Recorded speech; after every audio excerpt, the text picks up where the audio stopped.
I was still watching rain race down my windshield as my wife walked into the motel like it was church. Still, I eased my grip on the steering wheel, knowing 30 years of marriage had just cracked without a sound. As the rain hammered louder, her umbrella tilted, and I saw the man she chose over me step in close. Too familiar. While the wipers dragged that same water back and forth, I understood how long a marriage can survive on routine alone. The same rain numbed my hands as I realized she wasn't praying for us. She was spending our life on someone else. That's when I decided to stay quiet and let the storm finish what betrayal started. Because marriage ends loud, but justice arrives silent. Before the story begins, tell me, where are you watching from? I hope your day's gentle and calm. Please like, subscribe, and let's start our story together. It was Thursday, just like every other. Susan's voice was soft, almost too routine as she told Michael, "I'm going to pray," her eyes not meeting his. It wasn't an unusual request. She did this every week without fail. He'd grown used to it, the quiet, dependable rhythm of their life. She slipped on her coat, grabbed her purse, and headed out the door. The sky outside was gray, a light drizzle beginning to mist against the windows. But today, something felt off. Michael didn't know why, but his gaze lingered on her as she passed by. Her movements seemed just a touch more hurried, a little more deliberate than usual. He shook off the thought, watching her car pull out of the driveway. "I'm being ridiculous," he muttered to himself, but still, something nagged at him.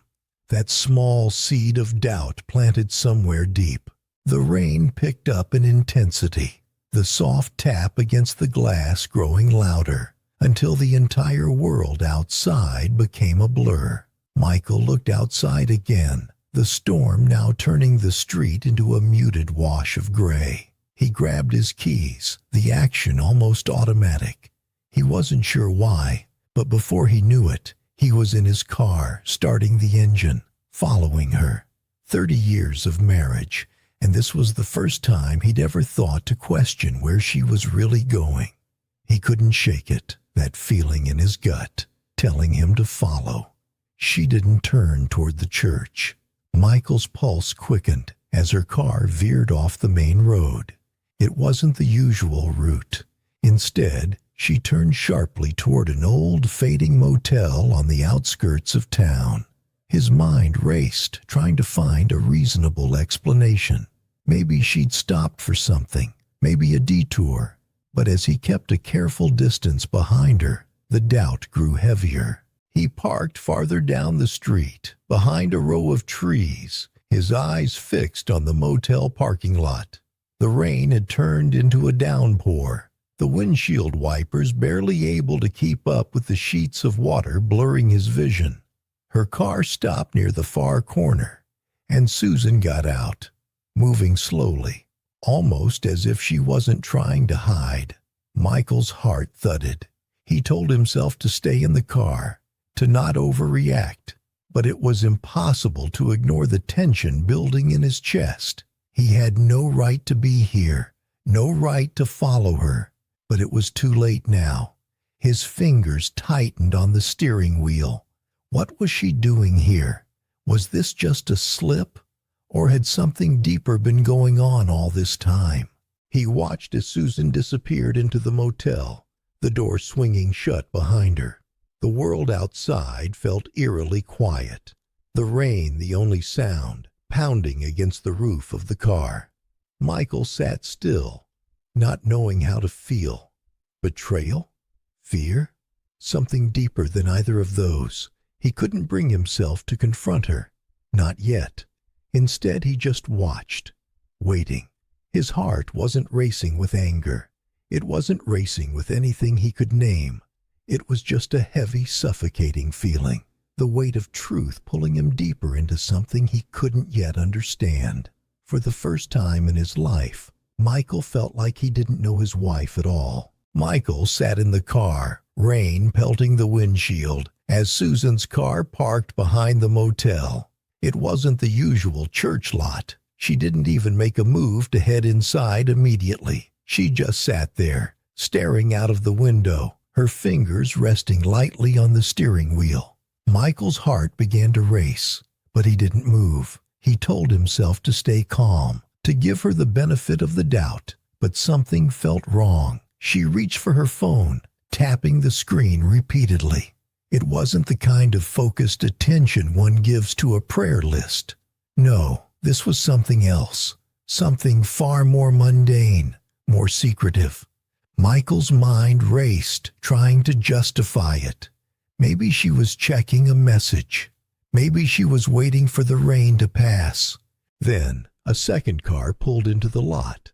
A sleek black sedan that slowed as it made its way to the far end of the parking area.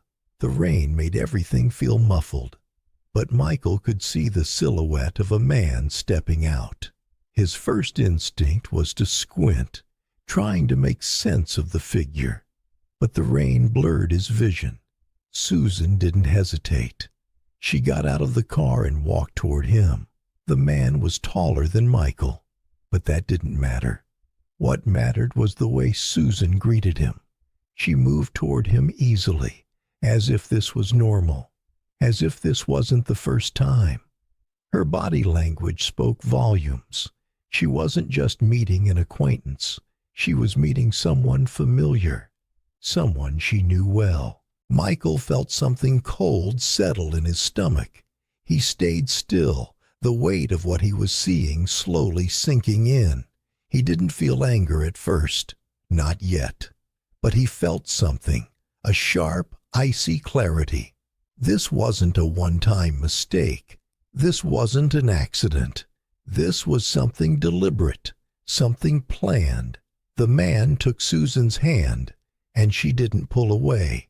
There was no hesitation. They spoke in low voices, but Michael didn't need to hear their words to understand the context. The familiarity between them was unmistakable. A simple handshake, a lingering look, and the way they moved together. It was clear this wasn't a casual meeting. It was intimate. Michael's heart sank, and he found himself fighting the urge to get out of the car, to march across the lot and demand an explanation. But he didn't. He couldn't. The clarity that had come over him left no room for questions. This wasn't the time for confrontation. Not yet. Instead, he sat in the car, his hands gripping the steering wheel, watching as Susan and the man walked toward the motel room. He watched her disappear into the building, her back turned, her movements slow and deliberate. She didn't rush. She didn't even look back. Michael stayed in the car, frozen, as the truth began to settle in. The woman he had shared his life with had been lying to him. For how long? He didn't know yet. But this wasn't the beginning. No, this had been going on for much longer than he could ever have imagined. He sat there in the dark, the rain still pouring down. He didn't move, didn't know what to do next. Only one thing was clear. He had to find out more. He couldn't let this go. Not now. Not after what he had seen. Michael didn't feel the anger he expected. It should have been there. The kind of rage that surged through a man when he discovered his wife's betrayal. The sharp sting of the truth. But it wasn't.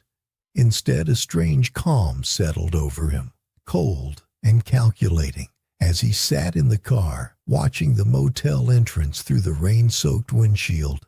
He didn't move, didn't even reach for the door handle. His body remained still, almost frozen in place. He thought he'd feel anger or hurt, or at least something stronger than this dull ache that had replaced all his emotions. But the truth was, he felt nothing like he thought he would. Susan was inside the motel now, walking into a room with the man she'd been seeing behind his back. His mind played the images over and over. Her smile, the way she touched him, the easy familiarity between them. This wasn't a mistake. This wasn't an isolated incident. This was deliberate, carefully planned. And somehow, that realization frightened him more than anything else. He drove home, the rain still pouring down, beating against the roof of the car. The drive was slow, almost mechanical. His thoughts raced, spinning in circles. How long had this been going on? How many weeks, months, had he been living a lie? Susan's routine was always so predictable. The church, the prayer, the calm life they'd built. But now it all felt like an act. Every word she'd said, every time she'd left for prayer, it felt scripted. Michael had always trusted Susan, but now the weight of that trust felt suffocating. How had he not seen it? How had he missed the signs? She had built this life, this elaborate system of lies, and he had been the fool. But what terrified him the most wasn't the discovery itself. It was the system she'd created. She didn't just slip up. She didn't make a single mistake. This was a pattern, a web of deception so tightly woven that it had escaped his notice for years. He pulled into the driveway and sat there for a moment, staring at their house. The place that had once felt like home now felt alien. He couldn't go inside yet, not while his mind was still reeling, piecing together all the things he had missed. When he finally got out of the car, his legs felt heavy. His fingers still gripped the steering wheel as though he could hold on to something real in a world that suddenly felt uncertain. He walked into the house without saying a word, the normal hum of life around him completely out of sync with his inner turmoil. Susan was in the kitchen, putting away groceries, humming softly. She was so normal, so unaware of what he knew. Michael felt a bitter taste in his mouth. He wasn't angry, not yet. But the calm that had taken over him was worse than any rage. It made him patient, made him think. This wasn't an accident. This was calculated, and Michael knew he had to learn everything before he could confront her.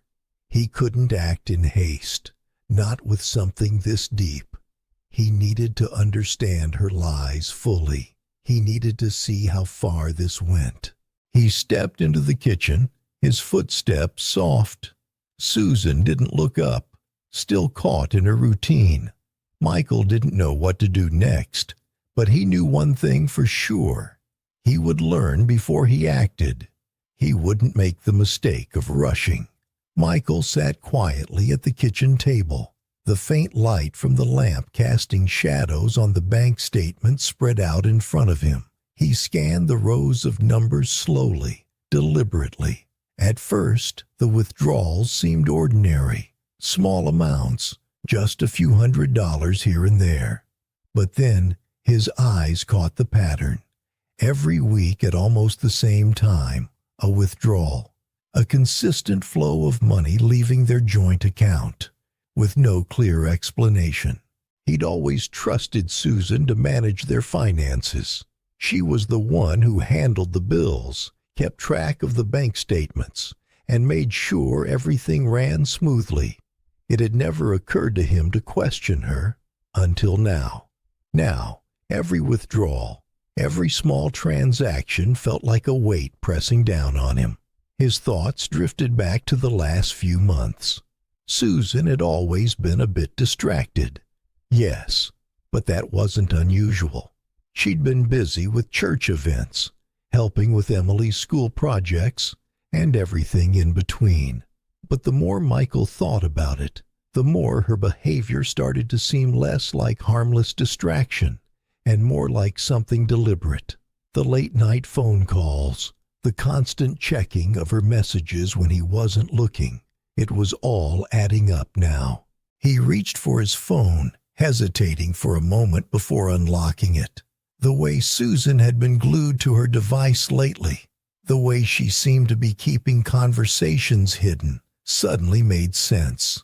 It wasn't innocent. It wasn't just the usual busy life distractions. It was something more. His hands were steady as he opened up the motel records. A few quiet phone calls, a favor from an old contact, and he now had access to the motel's reservation log. The same room, every week, without fail, and always under Susan's name. Michael felt a coldness seep into his bones as he read the dates. It wasn't just a slip. It wasn't a brief affair. It was long-term, well-planned, and that was what hit him hardest. The fact that she had been doing this with such precision, with such careful calculation, for months. It wasn't a mistake. This wasn't something that had just happened. Susan had been living a life he knew nothing about, one she had hidden from him so perfectly that he never once thought to question her. The betrayal was sharp, but Michael didn't react with anger. He didn't yell or lash out. Instead, there was a strange calmness inside him, a quiet realization that everything he thought he knew about their life was a lie. This wasn't just about the affair. This was about the years of carefully constructed deception. It wasn't just an act of cheating. It was a system. He sat back in the chair, feeling the weight of it all settle in his chest. He had been blind to the signs, to the small things that never quite added up. But now he saw it all clearly. Michael closed the laptop slowly, his mind racing. He wasn't ready to confront her. Not yet. He needed more. He needed to learn everything. Silence would be his strength for now. Silence and patience. The truth was right in front of him, and he wasn't going to make the mistake of rushing it. Not this time. Michael sat in the dim light of his study, the weight of the information in front of him pressing down like a vice. He had hired Rachel Gomez, a private investigator, out of desperation and necessity. He'd watched Susan's every move, followed the breadcrumbs, but he needed to know the full story. Rachel had delivered her findings with clinical precision.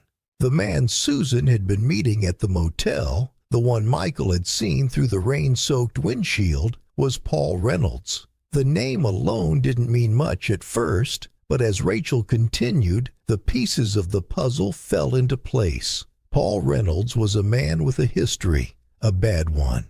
Debt piled high, lawsuits hanging over him like a cloud, and an income that couldn't support the lifestyle he seemed to live. Michael's chest tightened. This wasn't just an affair. This was a financial trap. Rachel didn't stop there. She dug deeper, pulling up records of Paul's unpaid bills, his failed business ventures, and his reckless spending.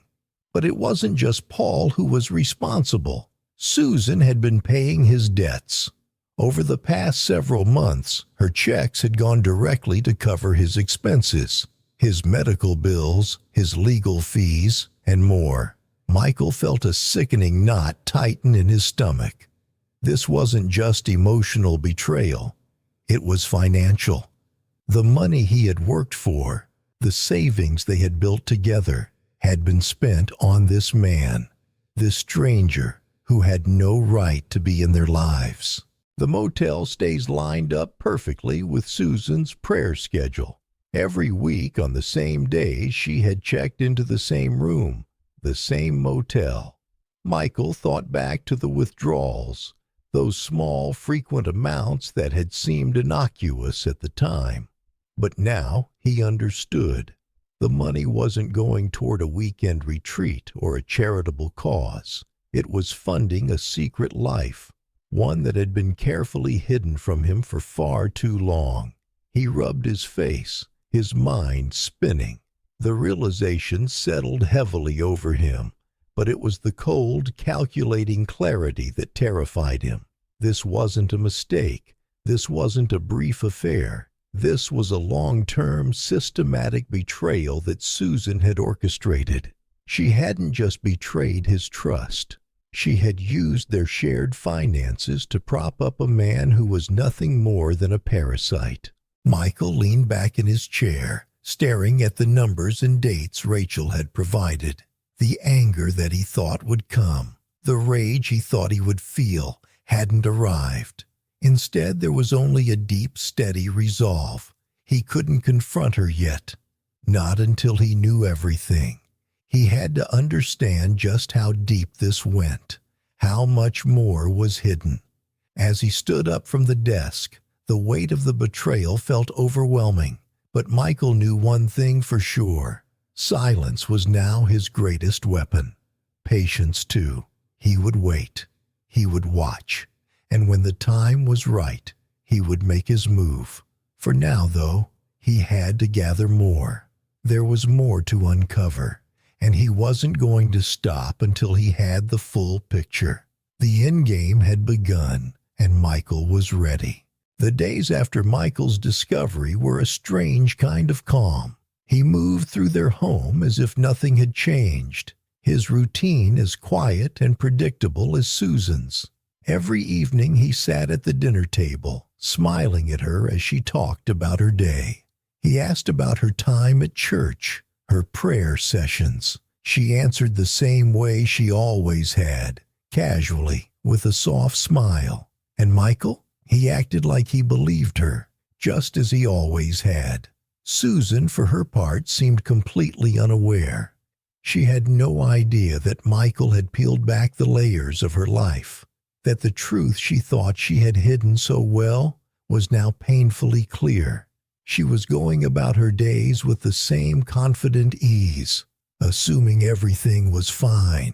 Michael let her. He let her believe she was safe. His silence was deliberate. Every question he asked, every gesture of normalcy, was a strategy. He couldn't confront her yet, not until he knew more, not until he had the full picture. But he wasn't idle. Every evening after dinner, he would quietly document what he could. Small details, subtle things, her phone habits, the way she would look over her shoulder when texting, the late-night calls. It all fit into the story he was building. And then there was Rachel. Rachel had been quietly gathering evidence. Photographs of Susan entering the motel, leaving it. Michael looked at each image Rachel sent, each one colder than the last. There was no denying it now. Susan had been meeting Paul Reynolds regularly, just as he had seen. The truth was unfolding, piece by piece. But it wasn't just about the affair anymore. It was the money, the steady withdrawals from their account that had once seemed inconspicuous, now told a much darker story. Rachel informed him that Paul had started asking for more. He was running out of options, getting desperate. The financial support Susan had been giving him wasn't enough, and, predictably, Susan complied. She didn't hesitate. The realization hit Michael hard. It wasn't just the emotional betrayal that had cut him. It was the financial betrayal. Susan hadn't just been having an affair. She had been enabling Paul, paying off his debts, covering his failures, making their family's money a lifeline for him. With every payment, the trap deepened, not just for Susan, but for Michael too. Michael sat quietly at his desk, staring at the screen. He could feel the anger rising in him, but it was overshadowed by something else. A cold resolve. He wasn't going to confront her. Not yet. He wasn't ready to reveal what he knew. Not until he had everything. Not until the trap had been fully set. He stood up from the desk, moving through the house with the same quiet routine. Susan was in the kitchen, humming as she made dinner. She looked up at him, smiling, completely unaware of the storm that was about to hit. For now, he kept up the act. For now, she believed she was safe. But Michael knew the truth, and soon it would all come crashing down. Michael sat across from David Klein, the family attorney, his hands resting tightly on the armrest of the chair. The office around him was calm, almost too calm. with its dark wood paneling and quiet hum of the air conditioner. But Michael's mind was racing, torn between a need for answers and the fear of what they might be. David Klein's voice was steady, measured, as he began. "I've looked over the details you've given me, Mr. Turner. You said your wife's been unfaithful, but there's more to this, isn't there?" Michael's throat tightened. The word unfaithful felt too small for what he had uncovered. It wasn't just an affair. It was the money, the deception, the long-term betrayal that now weighed on him like a stone in his chest.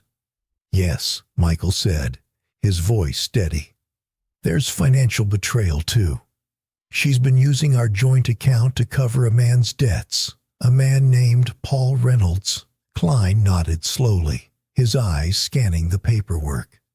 "Financial infidelity changes everything. It's not just about trust anymore.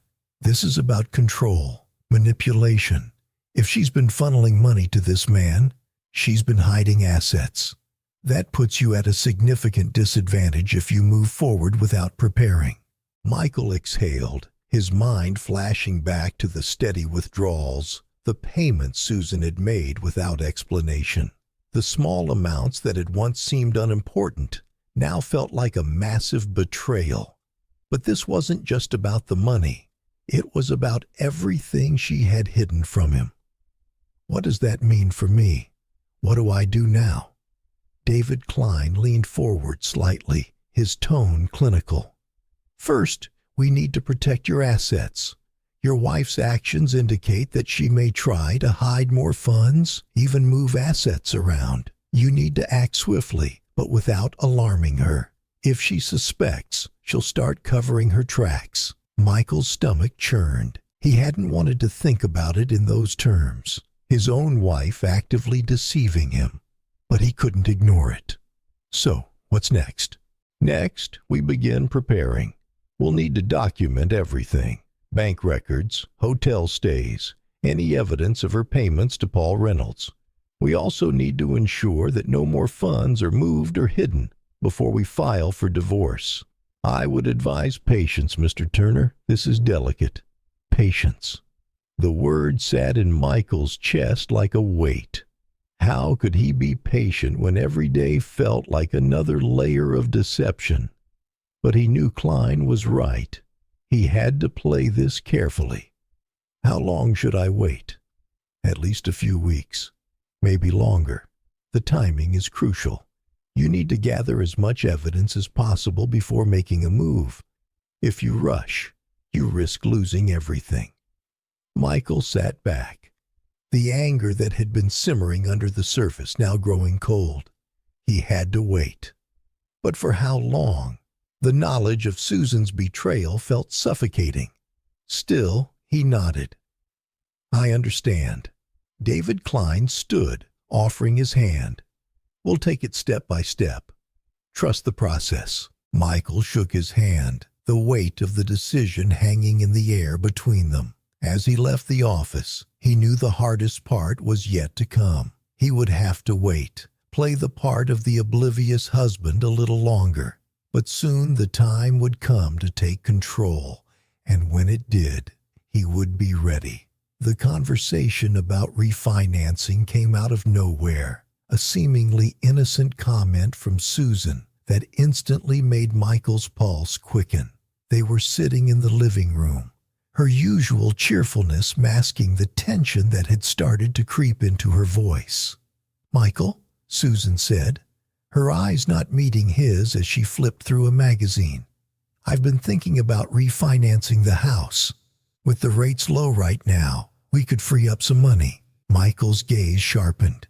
"Refinancing? Why? Our payments are manageable."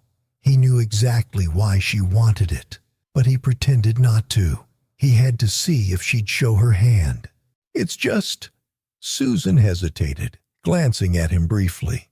"It might make things easier. We've been paying for a lot lately, and I think it could help." Her words were rehearsed, but she couldn't hide the hint of urgency in them. Michael leaned back, pretending to think about it. but his mind raced. The last thing they needed was more debt. The money she was talking about wasn't for the house. It was for Paul. She was covering his debts, her own financial hole growing deeper by the day. "I don't know," Michael said, keeping his voice neutral. "It seems like a big decision. What's the rush?" Susan faltered for just a second, a flicker of anxiety crossing her face before she masked it with a forced smile. "It's just, I want to make sure we're secure, for the future." The future. Michael fought back the urge to scoff. It was the present that concerned him. The lies that had already been built into their life. The secret life Susan had been living that he could no longer ignore. But he played his part, asking no more questions, letting her believe she had control. Later that week, Rachel called with news that shifted the ground beneath Michael. "Paul's pressuring her, Michael. He's getting desperate," she said, her voice tight. "He's asking for more money, and he needs it fast." Michael's chest tightened. Of course, Paul needed more. He'd been draining Susan dry, using her to cover his mounting debts. But the desperation in Paul's voice confirmed something Michael already knew.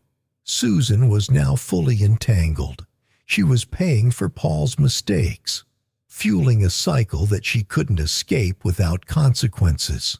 Rachel continued, "He's running out of options. It's not just the affair anymore. It's about control.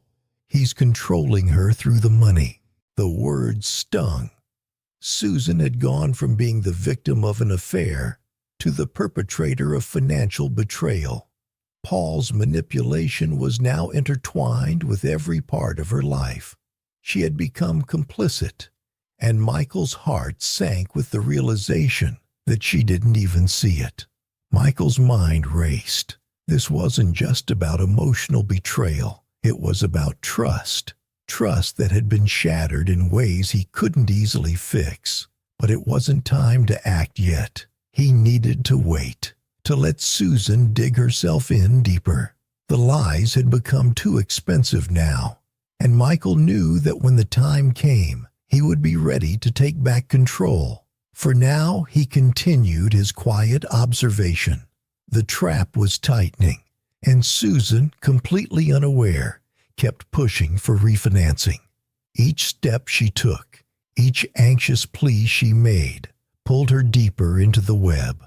Michael could feel the control shifting, quietly, slowly, but it was shifting all the same. And soon, when the timing was right, everything would change. Weeks had passed since the first time Michael followed Susan to the motel, but the routine hadn't changed. Tonight, she said the same thing she always did, the words slipping from her mouth like an old habit. "I'm going to pray." But Michael no longer believed her. He had seen enough, understood enough, to know that nothing about this was routine anymore. Not for him, not for her. This time the rain came in light sheets, the streets slick and glistening under the streetlights. Michael followed her quietly, maintaining the distance he knew would keep him out of sight, just far enough behind to not be noticed. His grip on the steering wheel tightened. He hadn't expected to feel this calm, this detached. But after everything he had uncovered, after weeks of watching and waiting, the emotional chaos had ebbed away. All that was left now was the slow, steady rhythm of calculation. Susan's car turned onto the same familiar road, the same familiar path she had taken weeks ago. She didn't deviate, didn't make any sudden moves.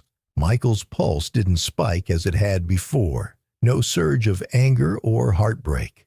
He was past that. This wasn't about confronting her, not yet. This was just another piece of the puzzle. She pulled into the same spot behind the motel, just like last time. Michael's heart didn't race. He didn't feel betrayed. He felt only the weight of inevitability. It had all led to this.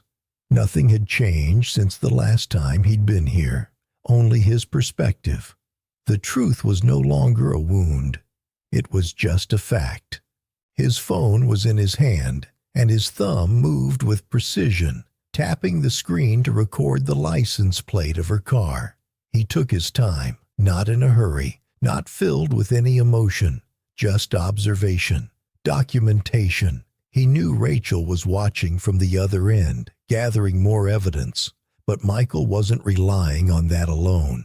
He needed to be sure that everything would fall into place when the time came. Susan got out of the car, moving quickly with her umbrella, her figure disappearing into the motel. Michael stayed still, his eyes fixed on the entrance, waiting for her to come back out, waiting for the inevitable. Rachel had already confirmed what Michael had suspected. The man Susan was meeting was Paul Reynolds. The same man, the same routine. Week after week, nothing changed. It wasn't just an affair anymore. It was a financial partnership, one built on deceit and manipulation, and Michael was watching it unfold with a steady resolve. He didn't feel the rush of anger he thought he would. No, that had all been drained away. Now, it was just patience. He knew the moment to confront her wasn't yet. He wasn't going to act out of frustration or confusion. He needed clarity, and that came through watching, waiting, and understanding the full scope of the betrayal. As the minutes passed, Michael made his decision. He would confront her soon. The trap was set, but not yet sprung.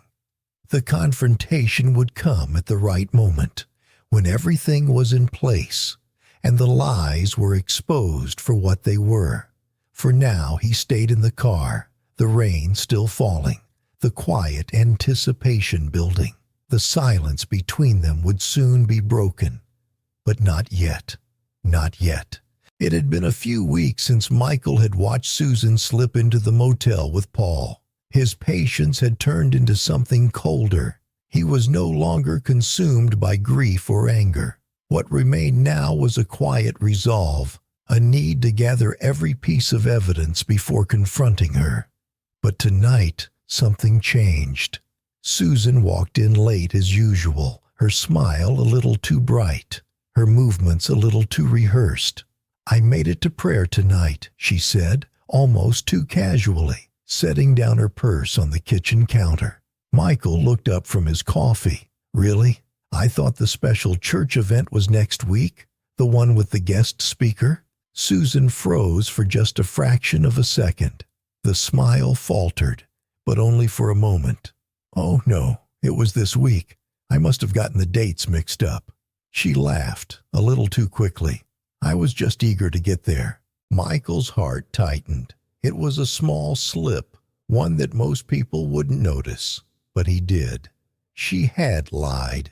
He hadn't known she was going to church, but this time she'd lied about it without even realizing the mistake she made. The way she quickly covered it up made it clear that the lie wasn't just a slip, it was a reflex. She didn't care anymore. Susan continued, her back turned to him as she put her things away. "I feel so much better after going, Michael. You should come with me next week." Her voice was light, almost too light, but Michael couldn't even respond. He could only watch her. He felt a cold knot tighten in his chest. He realized then that she wasn't just lying to him. She was lying for convenience, to keep her life intact, while she hid the truth. But the truth was already out, and now it was him who was in control. He didn't respond. He didn't need to. The words had already been said, the actions already taken.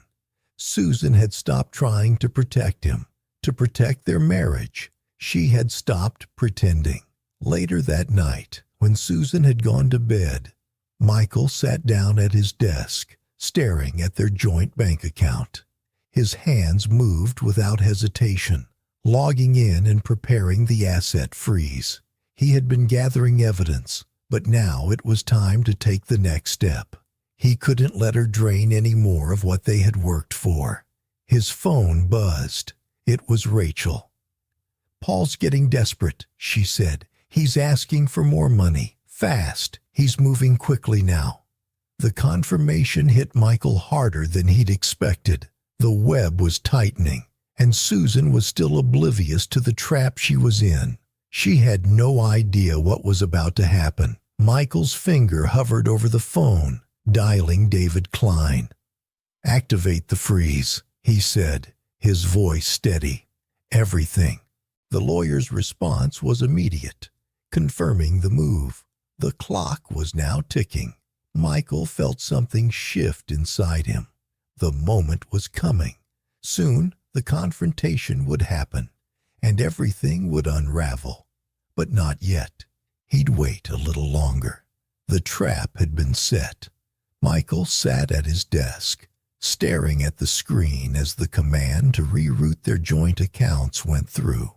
His fingers hovered over the keyboard for a moment, and then he hit send. It was done. The money that had flowed from their accounts to Paul's hands had been cut off.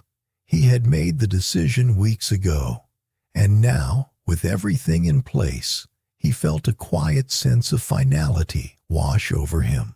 This was no longer about confrontation or emotion. It was about taking control. The days that followed felt like a slow burn.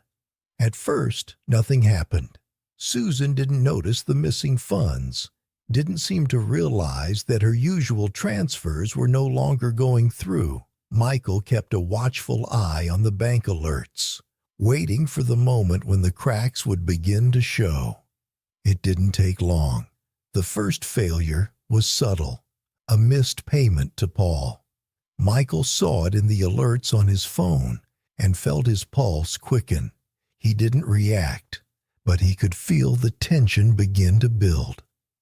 Susan's routine had been disrupted, and she didn't even know it yet. He knew she would try again, and she did, several times. Each transfer failed, each attempt blocked. The money was no longer there for her to give. As the days passed, Paul's anxiety became more evident. Michael wasn't just watching Susan anymore, he was watching Paul too. The man had started to panic, calling Susan more frequently, sending urgent texts, trying to make her act fast. Michael could almost hear the desperation in Paul's voice through the messages he was getting. It wasn't long before Susan noticed. One evening, as they sat down for dinner, she suddenly paused, her fork halfway to her mouth. She didn't look at him directly, but asked, "Have you been looking at the accounts, Michael?" Her voice was casual, but the question was sharp. Michael felt his chest tighten, but he kept his face impassive. He didn't flinch. "I haven't, no." "Is something wrong?" he asked, his voice neutral. She didn't answer right away, just pushed the food around her plate, clearly unsettled. "I've tried transferring money, and it's not going through," she said, more to herself than to him. "Do you know why?" Michael's heart pounded, but he didn't let it show. He had anticipated this. "I'm not sure," he said, keeping his tone even. "Maybe the bank's having issues with the system. I haven't looked at it." She didn't seem convinced, but she dropped it, though Michael could see the wheels turning in her head.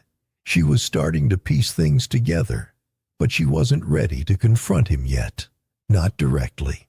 Rachel's call confirmed what Michael already suspected. Paul was now fully aware that something was wrong. He was scrambling, trying every way he could think of to get Susan to send money.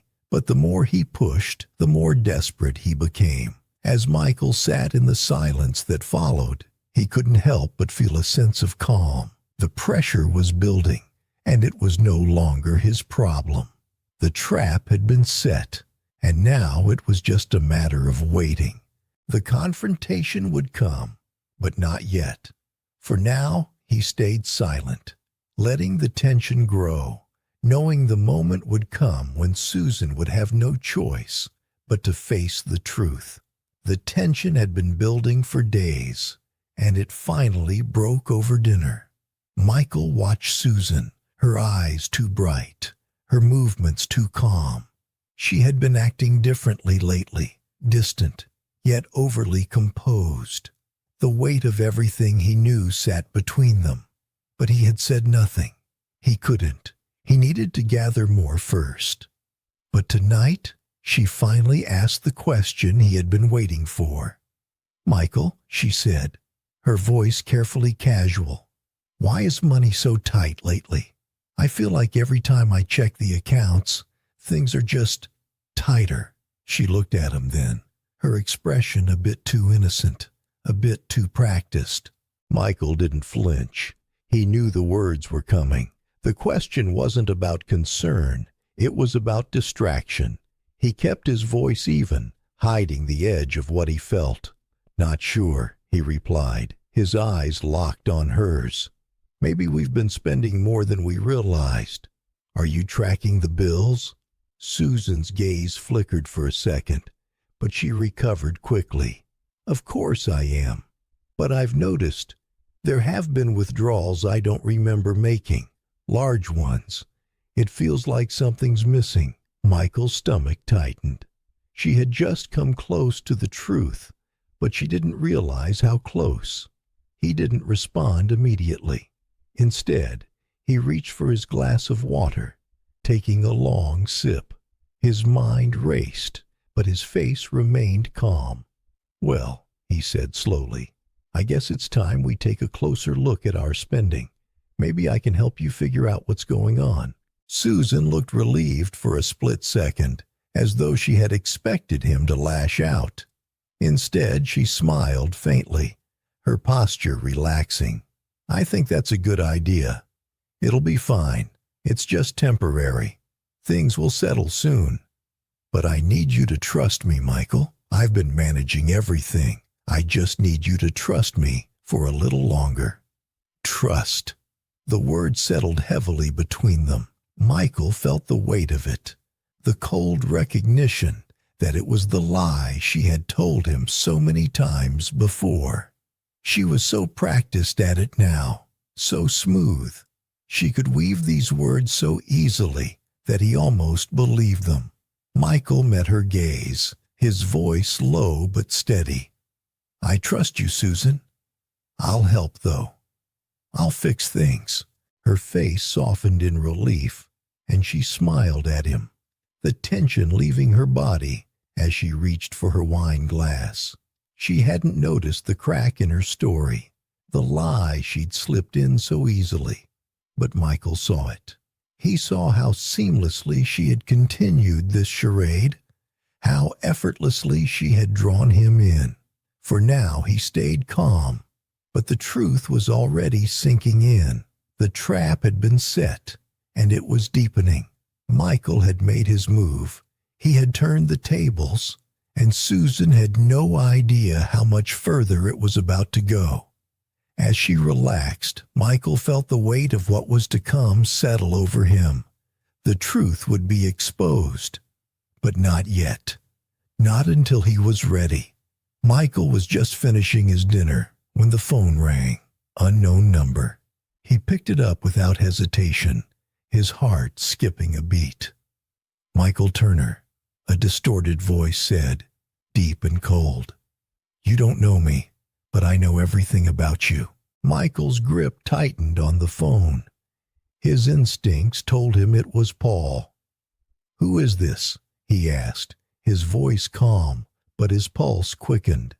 The voice on the other end took a breath before speaking again, slower this time. "I know what you've been doing. You think you can just freeze accounts, play with the money, and nothing will happen? You don't know what you're dealing with. You'll regret it if you keep going." Michael's thoughts churned. This wasn't just a warning. It was an attempt to intimidate, a direct threat. But he couldn't show any fear. "What do you want?" he asked, his voice steady. The voice on the line paused before replying, almost as if savoring the moment. "You'll find out soon enough, but remember, I'm always watching." Then the line went dead. Michael sat in stunned silence. He felt no fear, only clarity. Paul had just made a fatal mistake. The anonymity, the threat, it all exposed him. Michael put the phone down slowly, a quiet determination settling in. This wasn't just a veiled warning. Paul had stepped out of the shadows. He had shown his desperation. He dialed Rachel, urgency in his voice. "Rachel, I need this traced. Someone just called me. Anonymous, but I'm sure it's Paul." Rachel didn't hesitate. "I'm on it, Michael. I'll get it traced." Michael hung up, his thoughts already working, calculating. The leverage had just increased exponentially. He now had proof of Paul's involvement. That phone call, Paul had given him everything he needed. A few hours later, Rachel called back. "It's Paul." The number traces back to his cell. A cold smile tugged at Michael's lips. He wasn't just dealing with Susan's betrayal anymore. He had Paul in his grasp now. And soon, the truth would be revealed. The next move was clear. Michael leaned back in his chair, feeling the weight of what was coming. The trap was set, and Susan still had no idea. Michael sat at his desk, the screen before him filled with evidence, time-stamped photos, financial records, and motel receipts. Each click brought more pieces into focus, more truth he had been silently collecting. Rachel had done her part, securing the photos of Susan and Paul entering the same motel room at the same times each week. The images were crisp, undeniable. Michael had seen enough, but now seeing it all laid out in front of him, the anger that had once surged inside him felt distant, like a memory he could no longer fully grasp. He reviewed the financial records again, Susan's withdrawals, the same small amounts that had seemed harmless at first but now told the full story. The funds she'd transferred to Paul over the months matched the motel stays perfectly. The pieces of the puzzle fit together seamlessly. It wasn't just infidelity. It was financial deceit. And it had been happening right under his nose. Michael's phone buzzed, snapping him out of his thoughts. David Klein's name flashed on the screen. He answered, his voice steady. "It's all ready," David said. "The filings are drafted, and the asset protection is in place.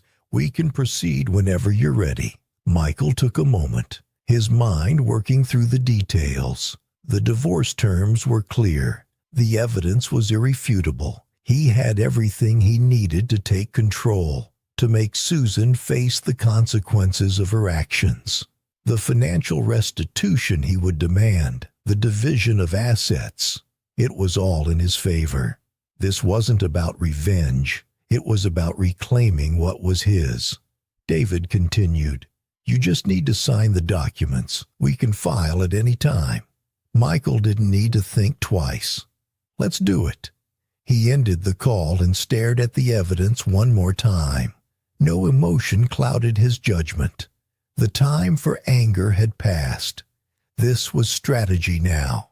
Every piece had been placed, and Susan had no idea what was coming. The trap was set. Michael had chosen the day.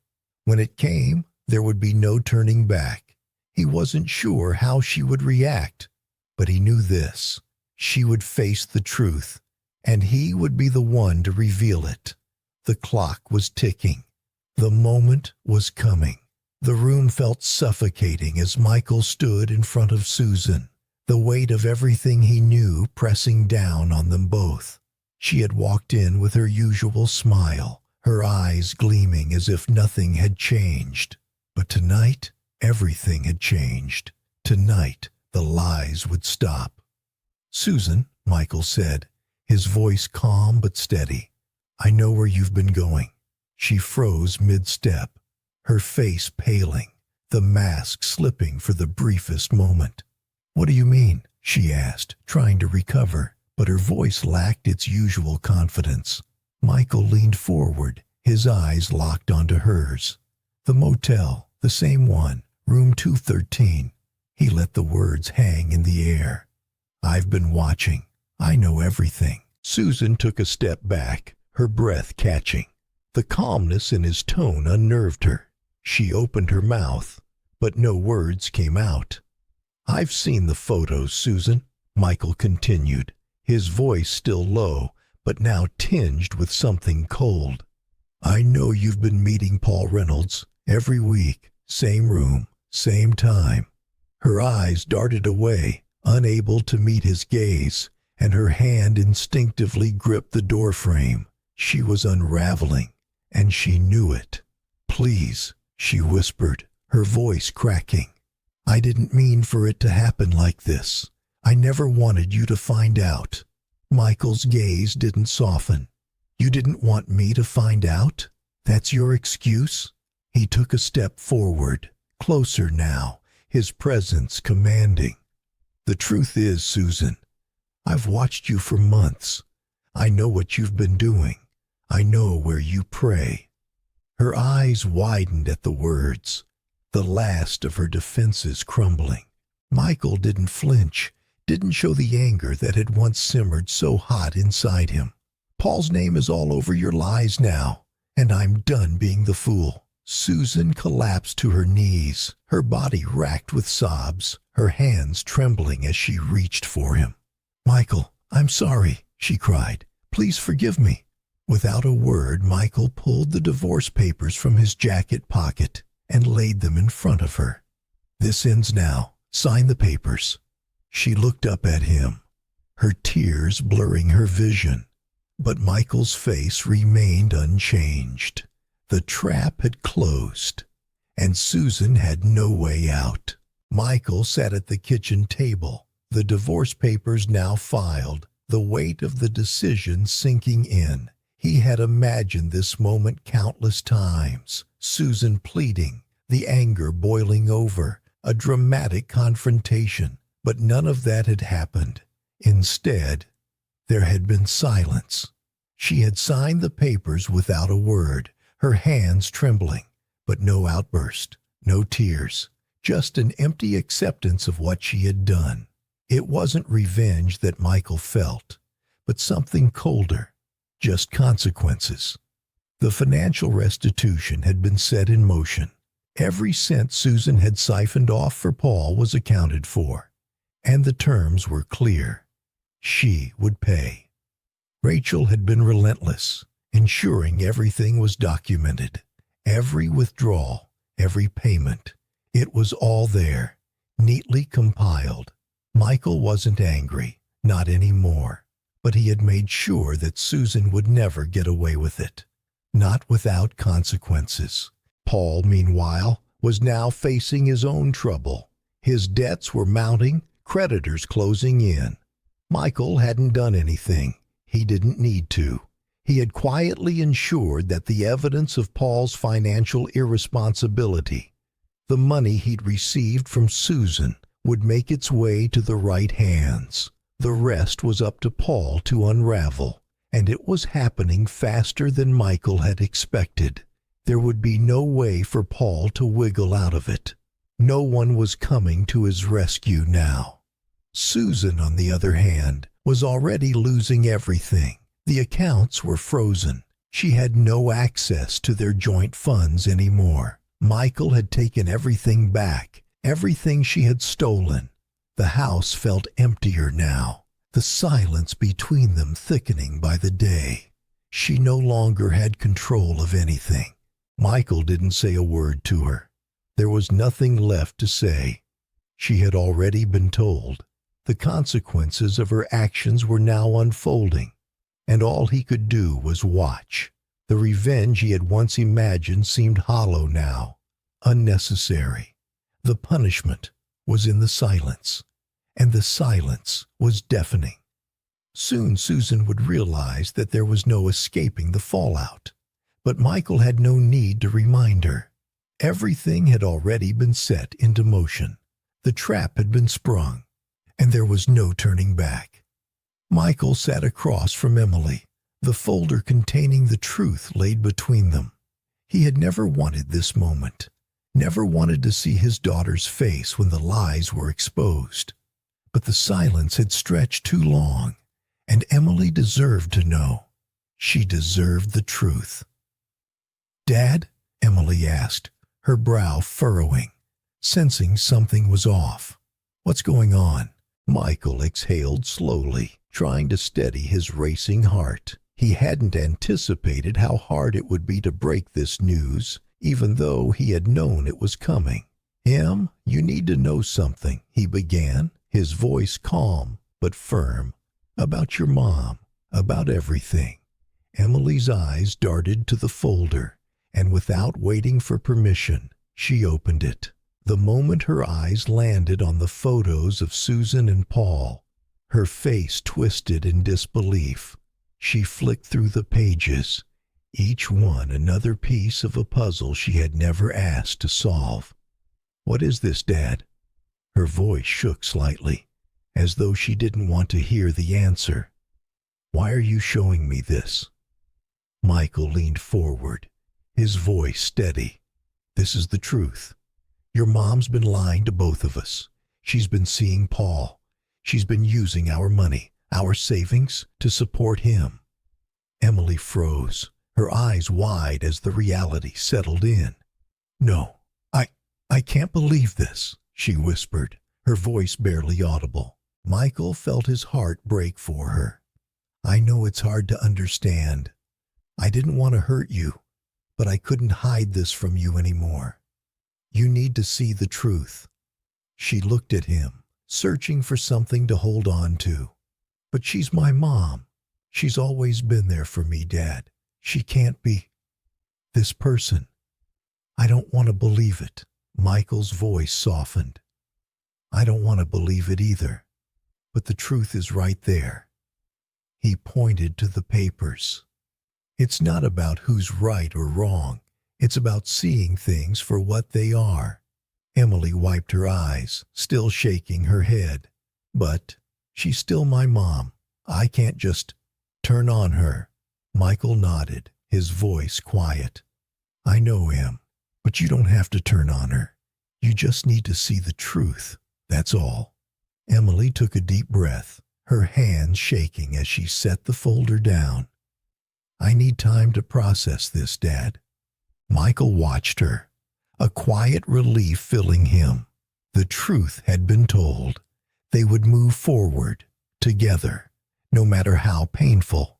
The door clicked shut behind Susan, and Michael stood motionless, listening to the silence that followed.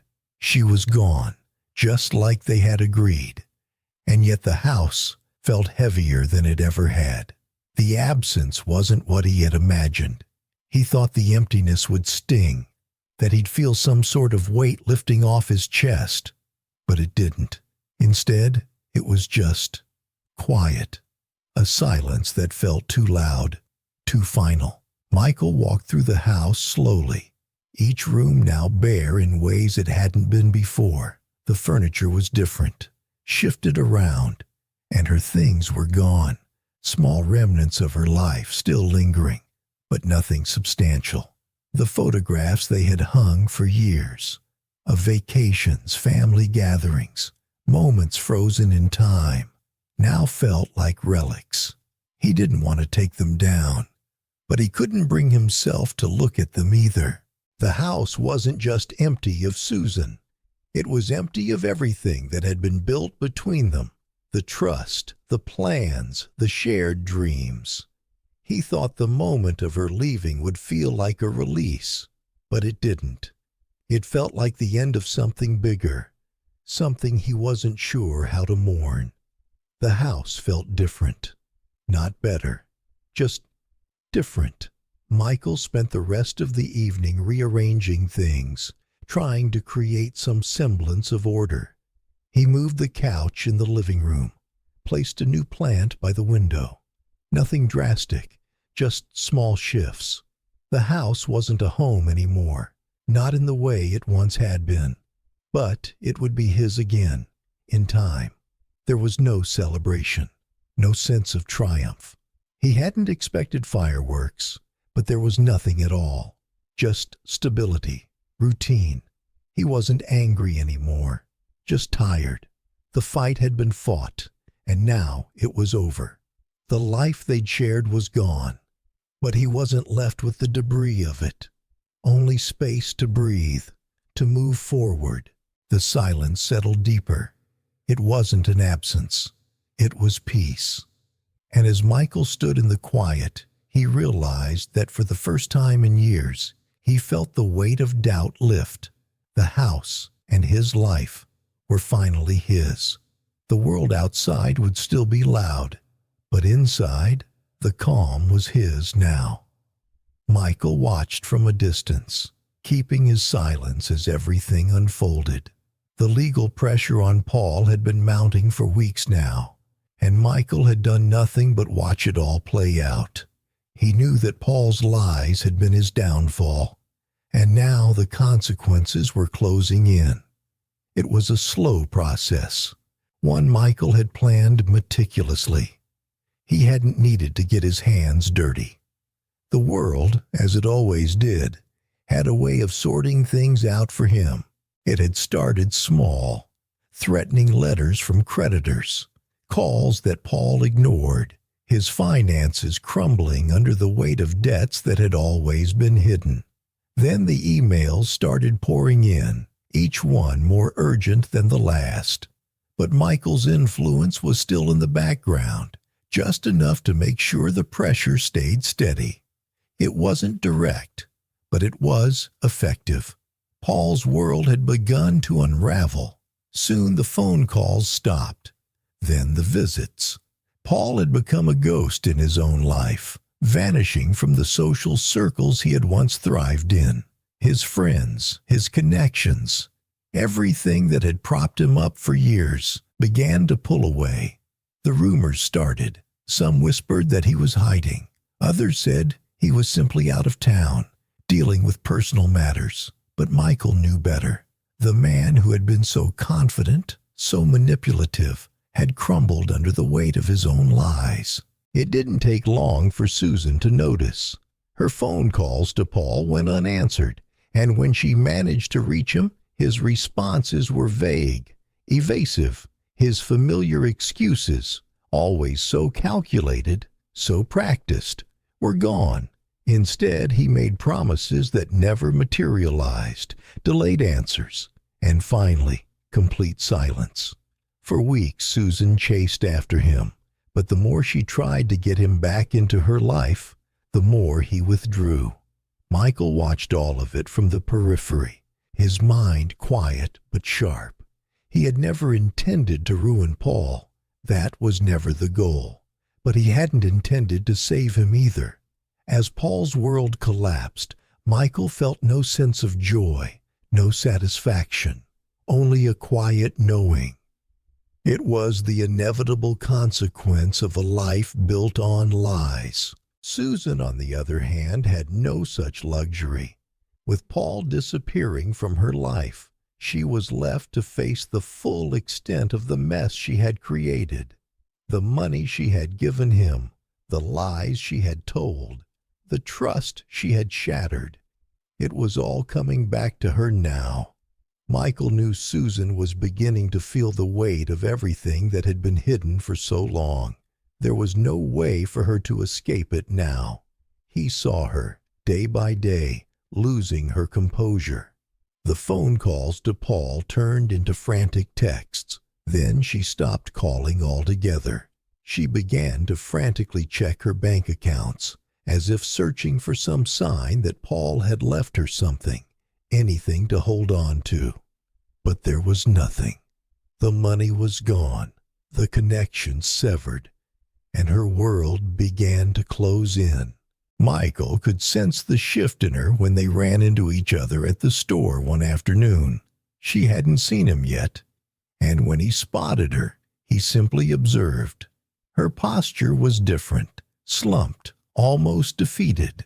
She looked older, the weight of the last few months settling in her face. As she moved past him, their eyes met for just a second, and in that fleeting moment, Michael saw the realization in her eyes. It was over. Everything she had done, everything she had taken for granted, was now crumbling. Susan didn't speak, didn't ask for explanations. She didn't even attempt to justify herself. She simply looked away, her expression tight. There was nothing left to say. And in that silence, Michael felt something settle inside him. The justice, the balance. It was quiet, almost imperceptible, but it was there. Over the following days, Michael kept his distance. There was no need to speak to Susan. The damage had already been done. He wasn't interested in her apologies, her explanations. He wasn't interested in hearing the story she would undoubtedly tell herself to justify her actions. He was simply watching as everything he had been waiting for unfolded before him. Paul's disappearance marked the final chapter of the story. Susan, now facing the consequences of her choices alone, had no one left to blame, no one left to hide behind. And Michael, standing at the edge, watching from a distance, felt something he hadn't felt in a long time: peace. The scales were finally balanced. The silence in his heart was no longer a void. It was calm, still, and steady. As the days passed, Michael knew that the worst was over. The lies had unraveled, and with them, so had the illusion of control that Susan had held for so long. She had nothing left but the truth, and now Michael would let it stand.